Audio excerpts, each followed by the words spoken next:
coming because our community has been ignored for many, many years. For the past 10 years, the 33rd Congressional District has been the 32nd Congressional District. And if you look at all the earmarks and all the programs, our community has been excluded.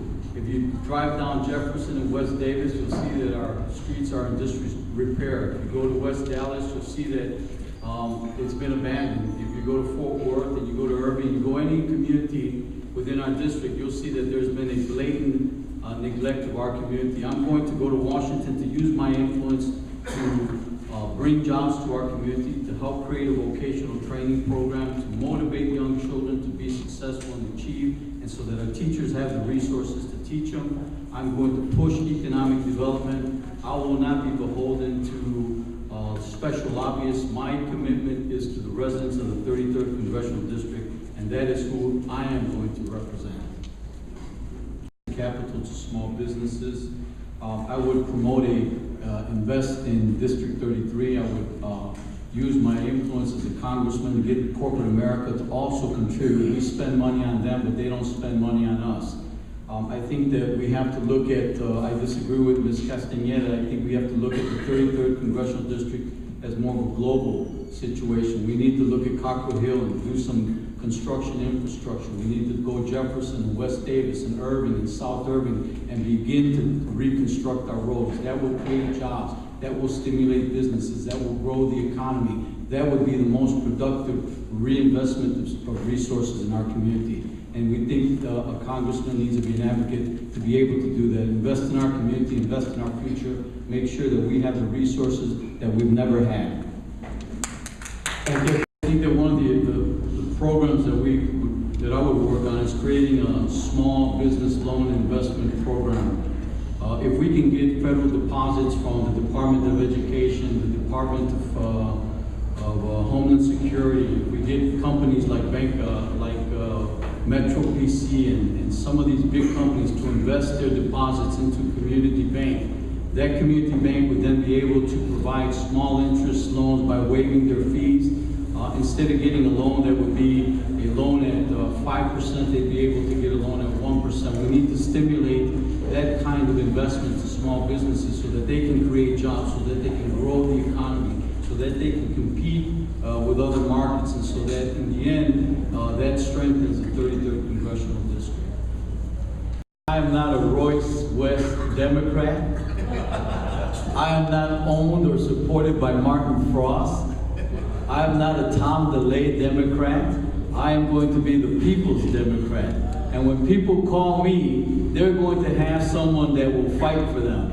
I will not listen to political organizations or the big heavy-duty endorsements or the big money people. I will listen to the people in La Bajada neighborhood, in South Irving, in Fort Worth, people who are undocumented and want hope and access to the American dream. That is my biggest asset. I've been in the community. I've been fighting in the community. People know who I am. And thank you for the little endorsements of little people, because those are the ones that count.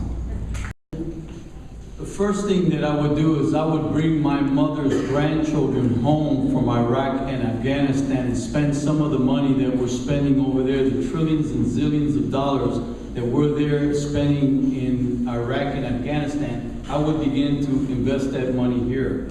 I would declare war on poverty and say it's time for us to begin to invest in our communities.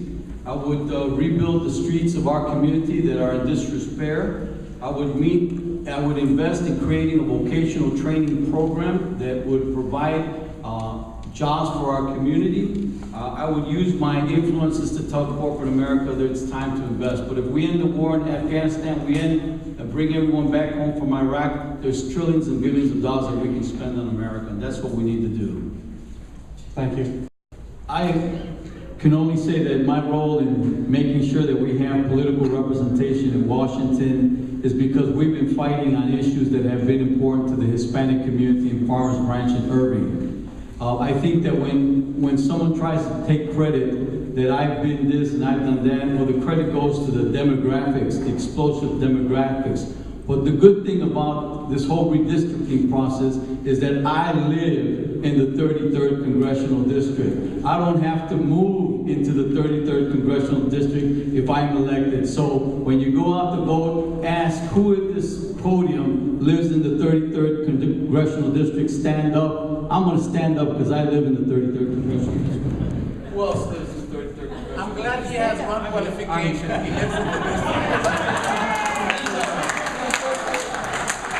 I'm not like Mr. Alamil, who contributed to Tom DeLay and the Republicans. So let's call. You want to get into a debate? You want to get into a debate? That's why How much? Hello? John. Let's have an open debate, Mr. Alamil.